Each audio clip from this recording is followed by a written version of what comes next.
我係比較幸運嘅，因為我揾工又冇乜經歷啲大問題啦，揾屋又好快就揾到，又係一個 afford 到嘅 budget。一嚟到咧，我喺 Bayshore 已經識咗喺 Ottawa 第一個朋友，佢媽咪就好擔心你一個女仔喺香港嚟得唔得㗎？跟住咧就交換咗電話，主動去 Facebook 睇下有啲咩 group 可以 join， 可以去認識多啲人啊！呢度有啲嘢咧，即係肉啊嗰啲，我覺得係平過香港好多。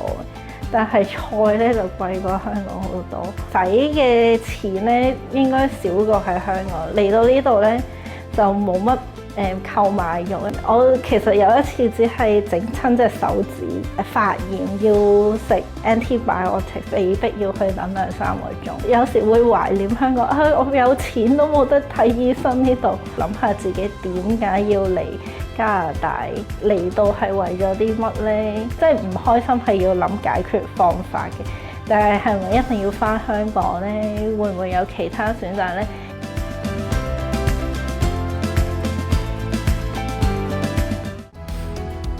我係 Barry， 住喺 Winnipeg 超過20年，呢度係加拿大第8大嘅城市，近年可能係最多香港人移民嘅地方。如果你對 Winnipeg 嘅生活同樓盤想知多啲，歡迎嚟揾我 Barry 一齊探索 Winnipeg 嘅無限可能。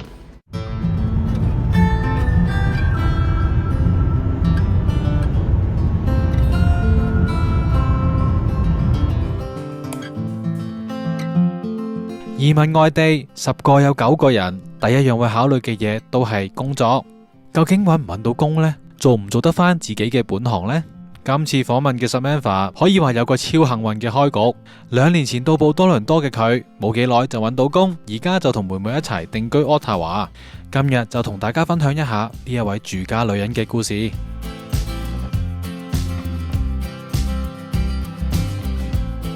咁我係 Samantha 啦。咁我係2022年嘅2月正值 Covid 嘅高峰期嘅時候過嚟加拿大嘅。咁一開始咧，我唔係喺 Ottawa 嘅，係喺多倫多落腳先，因為嗰度有親戚啦，咁可以住佢哋屋企。一開始咧都仲係喺多倫多 remote 咁樣做嘅，因為未揾到屋啦喺Ottawa。咁揾到屋之後咧，6月就正式搬咗嚟 Ottawa 返工嘅。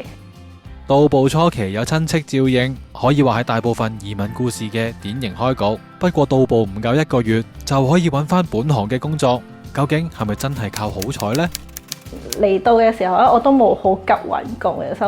首先我想了解咗加拿大個 job market 先，咁樣讀咗啲好短嘅 online course， 係簡單講下同 IT 有關嘅 job market 係點樣。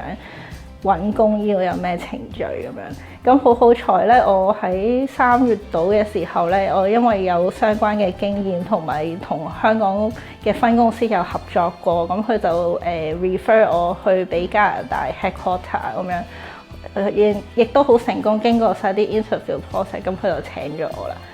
工作性質上同你以前喺香港有冇唔同？工作性質上啊，以前做嘅嘢就再廣泛啲嘅，因為我以前間公司相對做嘅嘢就冇咁專做 product 嘅，但係就更多其他嘅嘢要做，可能以前要做埋有少少 pitching 啊或者 sales 啊咁樣，即係多好多唔同範疇，而家就專注好多。我係比較幸運嘅，因為我揾工又冇乜經歷啲大問題啦，揾屋又好快就揾到。第一個 apartment 我即係上網睇完幾個，跟住過度坐巴士過嚟啦，實質睇過有幾滿意，跟住就租咗啦。咁 location 又近公司，個環境又好，又係一個 afford 到嘅 budget 咁。咁短時間揾到工作，連住屋問題都解決埋，跟住落嚟要面對嘅移民難題，應該就係人際關係啦。識朋友方面，一嚟到咧，我揾屋嘅時候喺 Bayshore 已經識咗喺 Ottawa 第一個朋友。我點樣識佢咧？我就係聽到佢同佢媽咪喺個 shopping mall 度傾偈啦，用廣東話。跟住我 HR 同我講個區咧，其實有啲雜嘅。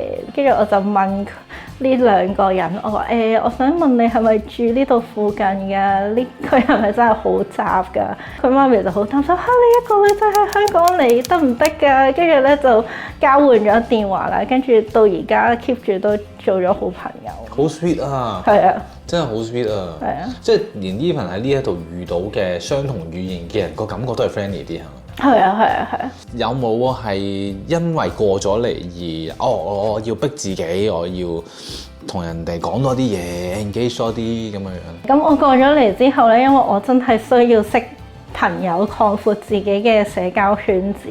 咁樣我又主動去 Facebook 睇下有啲咩 group 可以 join，可以去認識多啲人啊。咁 Ottawa 有個幾好嘅 Facebook community 嘅，咁就係我 join 咗一個咧，就係專係 for 喺 Ottawa 做嘢嘅 professional 嘅。咁但有好多人即係有 local，有啲係外邊嚟嘅，即係可能第二個省過嚟做嘢啊，第二個 country 過嚟做嘢都有嘅。就識咗好多人啦喺嗰度，跟住有另外就 join 咗一個 program， 就係訓練 public speaking 同埋英文嘅，叫 Toastmaster 咁樣。佢就會每個禮拜都有meeting 嘅，咁樣然之後你就可以 prepare 一個 speech 去講，佢就會俾翻好多 feedback 你，同埋佢有唔同嘅類型嘅形式訓練你講多啲 public speaking 嘅技巧嘅。咁另外喺呢個 Toastmaster 嘅meeting 裏邊咧，仲會有一個叫 table topic 嘅環節嘅。咁就係每個禮拜有個人咧就會準備啲table topic，咁樣就會派俾你講咧。你之前唔知道個題目嘅，咁你淨係得1分鐘預備，就要講2分鐘嘢咁樣。咁我覺得呢個都幾好，同埋嗰度啲人都好 friendly，咁又係另外一個識到朋友嘅。雖然話 Samantha 嘅移民故事開局非常順利，但係都唔難發現佢嘅遭遇都係要靠佢自己主動嘅探索，先至可以有咁好嘅開始。咁嚟到加拿大之後，又有冇覺得同香港有啲咩大分別呢？第一冇咁方便啦，交通呢度嘅 public transport 比較差啦，但係有車嚟講咧就方便好多。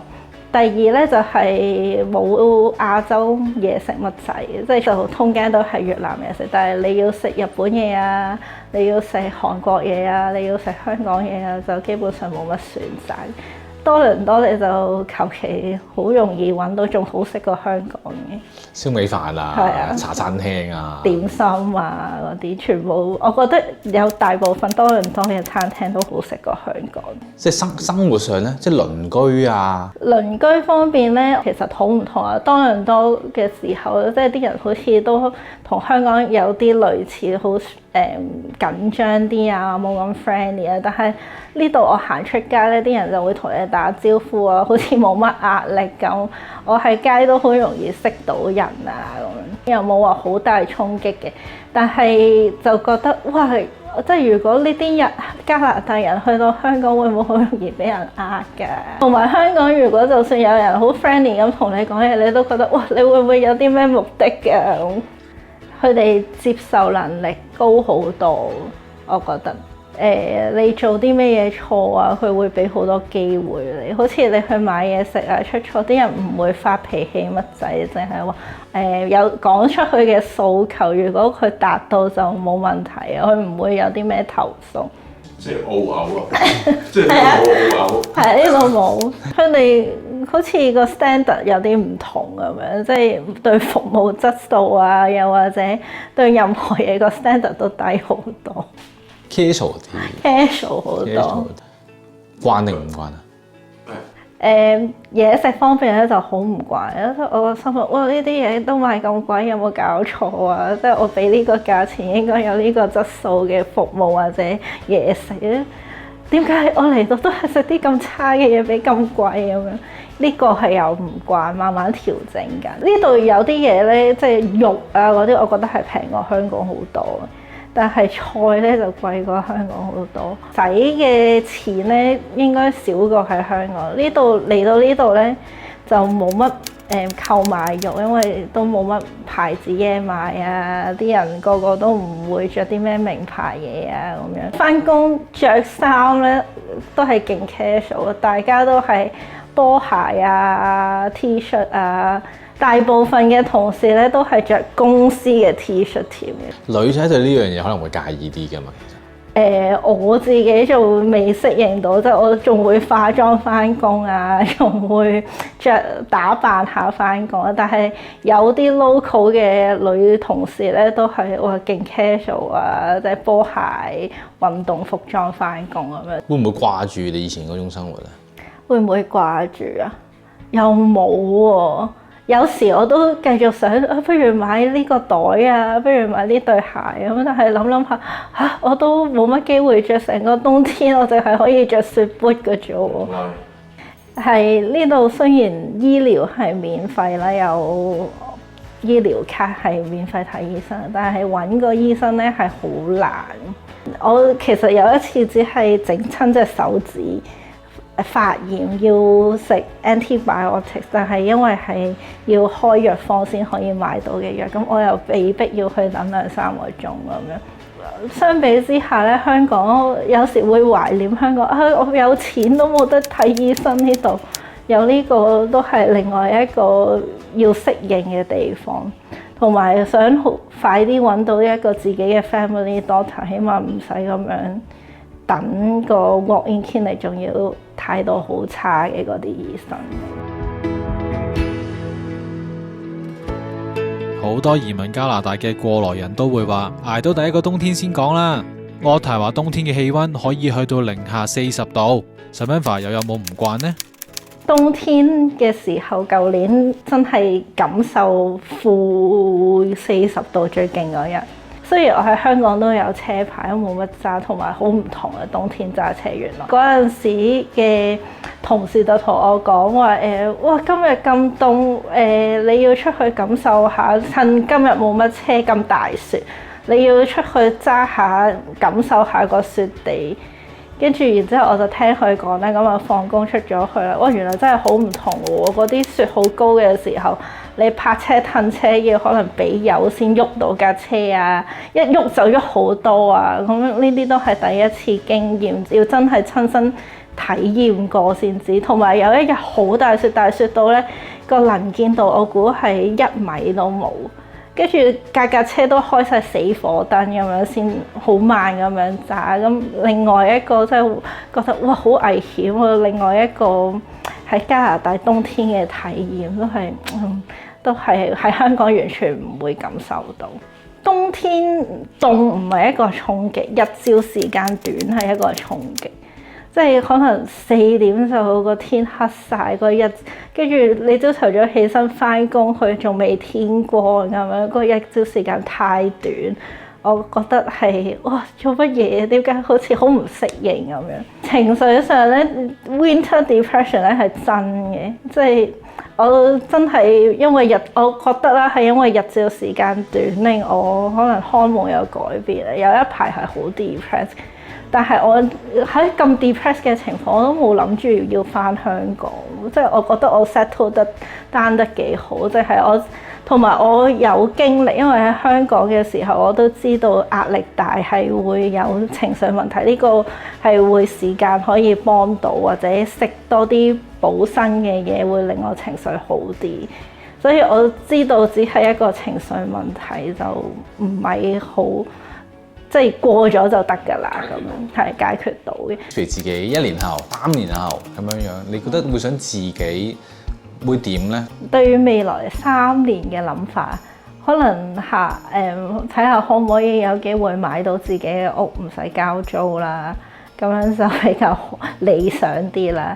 對工作嘅期望就其實都冇咩期望，即係咁可以做到退休咯喎，即係你可以喺加拿大養老噶咯喎。我其實係可以。哦，OK。所以就因為呢一個係俾好多香港人幸運嘅另外一個，我有個大學以前有個 roommate 佢去咗溫哥華，佢都話佢唔適應，因為人工爭好遠。若果有人準備過嚟，嗱，有冇啲咩提示啊？心態上邊啊，即係我知道好多人都未必可以有我咁順利嘅，可能就要遇多啲金錢上邊嘅不法啊。心態上邊就盡量唔好同我香港以前嘅比較，諗下自己點解要嚟加拿大，嚟到係為咗啲乜呢？如果你成日同香港以前嘅物質生活比較咧，基本上你唔可以過得好開心喺呢度嘅生活，因為真係好唔同。呢度人對物質嘅要求冇香港咁高，對食物嘅要求又冇香港咁高。你要攞翻嗰啲 quality 嚟比較咧，基本上係冇乜可能。但係你要好即係好踏實啊，好安定嘅生活咧，呢度就會可以比香港好啲。起碼 work-life balance 好好多。我以前可能返工都要 OT 啊，咁而家呢度佢就比較 flexible 啲，同埋大家都好尊重大家嘅 family time， 就唔會有工作狂嘅出現，係有得收工，即係就算 management 啊、老細啊都會好着重 family time， 覺得放工係要陪屋企嘅，星期六日係要陪屋企嘅。喺加拿大嘅生活咧，即係因為個生活圈子唔同咗好多，唔開心係一定有嘅。但係最緊要係諗清楚，即係你嘅選擇究竟個初衷係乜嘢？即係唔開心係要諗解決方法嘅。但係係咪一定要返香港呢？會唔會有其他選擇呢？有冇啲嘢係可能自己可以做得更好？譬如識朋友咁樣，好似即係自己諗啲方法啊，去 Facebook 啊，去啲 meet up group 識下朋友，又係一個好嘅選擇。咁多倫多，我見我啲朋友都係 join 啲行山 group 啊、交友 group 啊，咁樣都識到其他朋友，都係即係另外一個令到自己容易適應啲呢度嘅生活嘅好方法。如果同我最初嚟諗住會喺加拿大發生嘅嘢，同而家真係遇到嘅嘢有啲咩好同唔好呢？好嘅嘢就係工作都好穩定啦，即係冇諗過咁順利可以 settle down 到啦，融入到呢度嘅生活啦。咁唔好嘅地方呢，我就覺得我自己都 lay back 咗。我以前個人係進取好多嘅，咁而家就覺得都 OK 啊，好似冇乜壓力，繼續做都好，冇咩問題啊咁樣。呢個你係覺得係即係唔好嘅？好似個人係啊，我覺得呢一個係唔好嘅心態，即係好似個人點解懶咗啊、lay back 咗啊。我相信你過多幾年之後，你再諗下，你而家講呢段説話。